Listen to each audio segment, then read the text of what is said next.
Welcome to Girl Talk with Jenny Raven. Episode 11, Crossdressing Techno musician Jedy. So welcome to this podcast with me, Jenny Raven. I'm delighted and thrilled to have Jedy in the studio with me. Jedy, how are you doing? I'm wonderful. Fantastic. Whereabouts in the world are you right now? I'm in UAE, which is the country located in the Gulf area, Persian Gulf. Basically, the city called Dubai. You know, we're going to have a conversation about art, performance, creativity, dressing up, cosplay, horror, kink. But how would you describe yourself and what you do? I'm basically always say that I don't have a particular style because it's just me. And even regarding the things I do, it's so random bunch of different things and activities that it's just me. Okay, well, I found you through your Instagram and your music, which, you know, it is definitely the kind of music I love to write to. I really need to, play that techno very, very loud. But also the way you present in the world is absolutely fabulous. And, I'd really love to explore, how you got to make the choices that you have creatively in the way that you present and the music that you create. Well, basically, since I have a little problem that maybe is one of the main reasons why I didn't become super popular, is because I cannot get concerned on one thing for a long period of time, and I keep on changing styles, and not even styles of music, but types of activities that I do without reaching the top of the top in one particular field. Even though I'm very good at doing everything I do, but never basically reached super success. For example, I'm also an artist. Maybe if you're not recording, you can see my drawings that I did, and it's like super realistic graphic portraits. But since I used to do it without having a big motivation to become super great and famous artist. It's just here on my wall. No one even knows that I did it. Same thing with my music and everything else. But I'm working on myself to, stick to something and become finally the big one, the big star. I have ADHD and I have the similar Me kind of. too, yeah. I have ADHD, very strong one. Yeah, so we're constantly chasing the new shiny thing over there instead of focusing on the thing that we've already established. I really resonate with that. And actually, I did a survey of the people in my community, and there was I had a suspicion, but there is a very high incidence of ADHD and other ways of being that are on the spectrum, which is no surprise to me because we're just outside of neurotypical and all of the amazing things that come with that and some of the drawbacks. But just coming back to the way that you visually present yourself, what was your journey to discovering dressing up?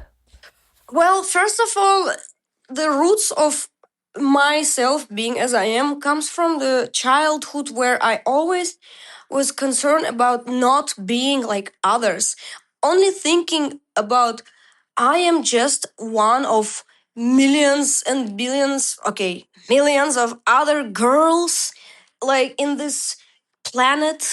Like just there's little people just like me. Hell no. I don't want to be. I want to be unique no matter what I do. I want to be recognizable as something super unique. Like, oh, that's her. That's Jedy. Not some random girl that you can mistake with somebody else. This is the first thing. And then I was like, I want to do crazy and unique things that no one else will do the way I do it. And that's what will make me feel happy, I guess, about myself. And I could see, I don't know, at the fang, you look like you got fangs at the moment. So what's that all about? I naturally, basically, when I was a child, normally your first teeth that grows first is your front teeth, right? And my first teeth were fangs, like a real little vampire. And then obviously I made it a little bit more exaggerated, but it's naturally big already. I don't know why. But also I like this kind of vampires and stuff. Obviously, you can see it on my page.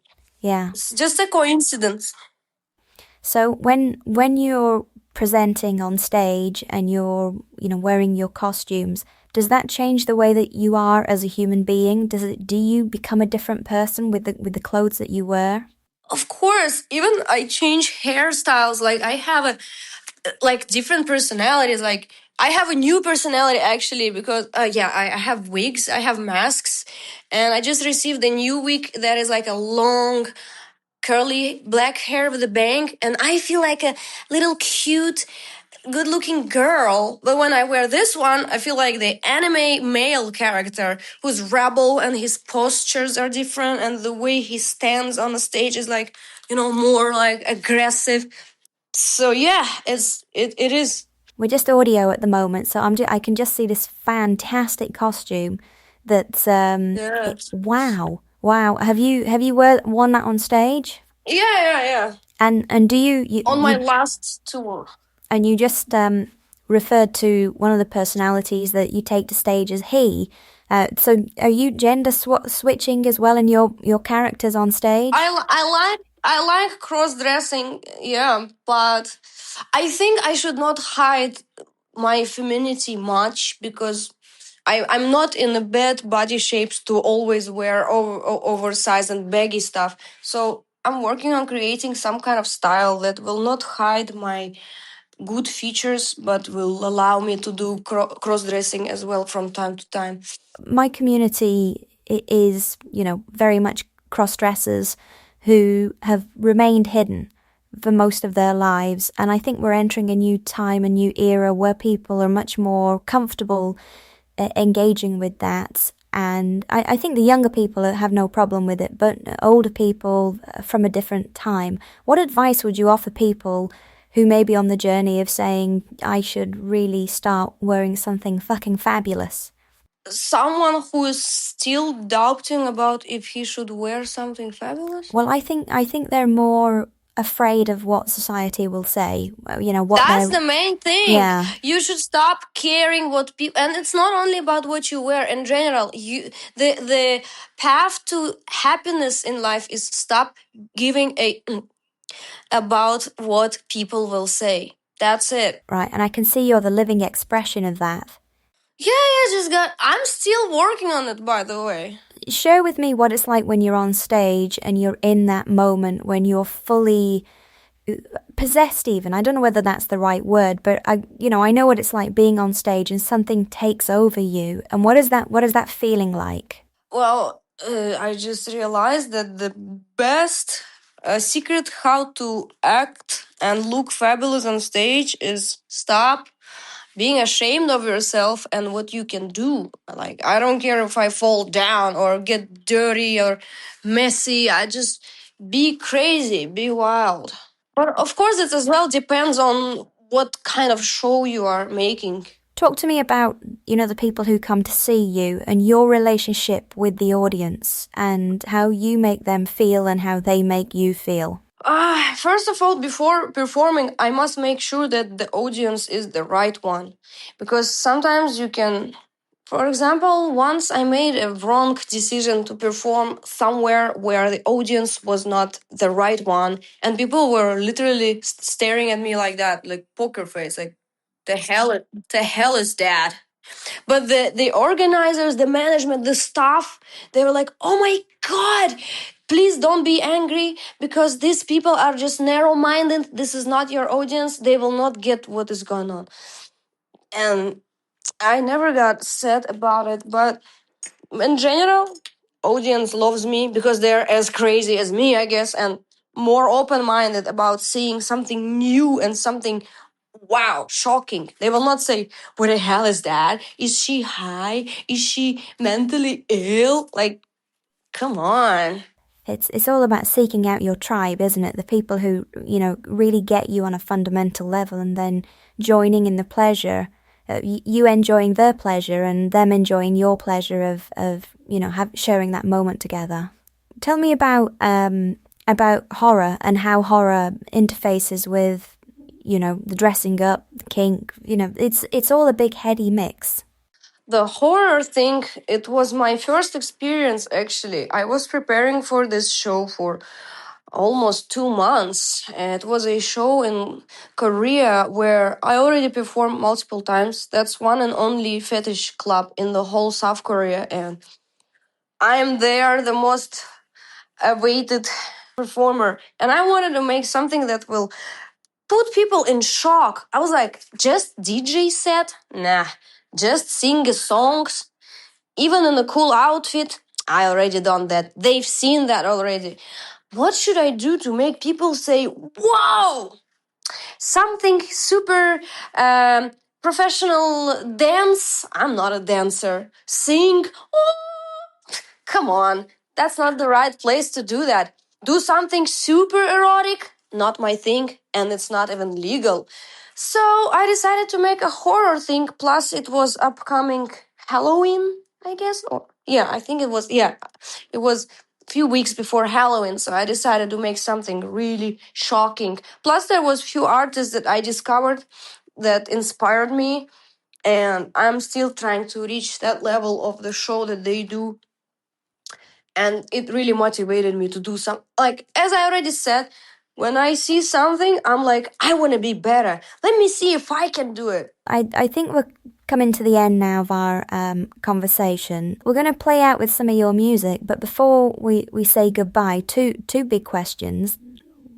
And we kind of covered this, but let's just go over it again. What advice would you offer someone who's not living a fulfilled life and they have a darker side, a cross-dressing side, a version of themselves that for whatever reason they've chosen to hide away and lock away? Well, as we already said, stop caring what people might say and think. And also many people, especially of the age 20 plus, they start thinking that they're not supposed to do that because they are already adults. Why would I dress up as a furry? Why would I collect plush toys? Why would I do cosplay? It's for kids. This is the level of boxy way of looking at things that is very difficult to break. Not just saying, hey, stop caring. It's a long process where you, step by step, destroying that box that you're living in and just do what you feel like doing, not what people expect you to do. So where can we hear your music? You can actually play some songs that I released. Since you want techno, you can just Google Jedy Deady, DDB, and Jedy Deady, Do Like I Said. It's on YouTube. Yeah, Do Like I Said is out now, as well as DDB Techno. DDB is like abbreviation to Dirty Dead Bitch. Okay, well, I'll put the links in the podcast and in the episode notes as well. Okay, well, thank you so much for joining us, and good luck with the shows that you got coming up, which I know you're jetting off to do. And I'll stay in touch so I can keep listening to your music. Yeah, sure. All right, thank you so much. Thank you too. All your fear aside, put your hands behind. Get down on your knees, head down, head down. Tease until you cry, begging to be mine. Pull up on the leash, lean down, head down. All your fear aside, put your hands behind. Get down on your knees, head down, head down. Tease until you cry, begging to be mine. Pull up on the leash, lean down, head down.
knees, lean down, head